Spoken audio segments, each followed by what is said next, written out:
Bristol Myers Squibb est un groupe américain, une entreprise biopharmaceutique diversifiée qui emploie en France 2300 personnes. Nous sommes très engagés dans la recherche de médicaments pour lutter contre les maladies, notamment celle du cancer. J'ai appris que j'avais un cancer lors d'une coloscopie de dépistage. On a découvert une tumeur et après on a su qu'il y avait également des métastases. En 2016, dans le cadre d'une signature et d'un engagement auprès de la charte Cancer at Work, a été créée au sein de l'entreprise une cellule qui aujourd'hui est appelée Cancer et Travail et Maladies Chroniques. Une cellule qui rassemble médecins du travail, infirmières, assistantes sociales, managers, responsables RH et responsables de la mission handicap bien sûr. Toutes ces personnes sont autour du collaborateur pour lui permettre d'intégrer son parcours de soins cancer dans le cadre de son parcours professionnel. J'ai été prise en charge par la cellule Cancer et Travail dans la semaine qui suivait. J'ai pu poser toutes les questions que j'avais à ce moment-là sur comment ça allait s'organiser mes dossiers le après et aussi financièrement comment ça allait se passer. Là, ils m'ont rassurée en disant que l'entreprise avait signé la subrogation,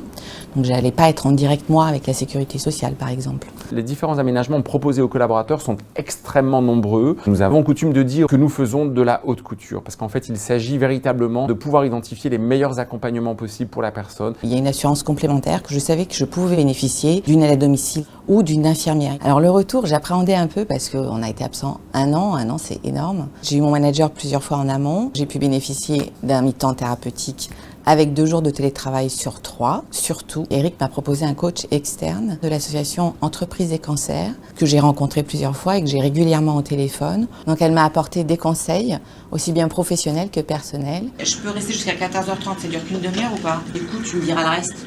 Lundi. Ouais, bye. Ciao. Ce qui a été très important pour nous aussi, c'est de considérer que chaque salarié confronté à une pathologie cancer, dès le début de sa prise en charge, puisse avoir un accompagnement pour qu'il obtienne une reconnaissance de qualité de travailleur en situation de handicap, une RQTH qui a été fait en dossier accéléré avec la médecine du travail. Lorsque j'ai eu Eric Dereux la première fois, il m'a dit que ce sera important pour quand tu reviendras pour adapter ton poste de travail en fonction de tes possibilités. Je suis aujourd'hui reconnue à hauteur de 80% handicapée, ce qui me permet dans les transports de pouvoir m'asseoir. Je mets à peu près 1 heure le matin et 1 heure le soir au minimum et ça me fatigue beaucoup. Le bénéfice pour l'entreprise, il est évident. C'est tout d'abord avoir une continuité d'activité. Vous avez des collaborateurs qui sont beaucoup plus engagés de travailler pour une entreprise qui met tout en œuvre pour les accompagner.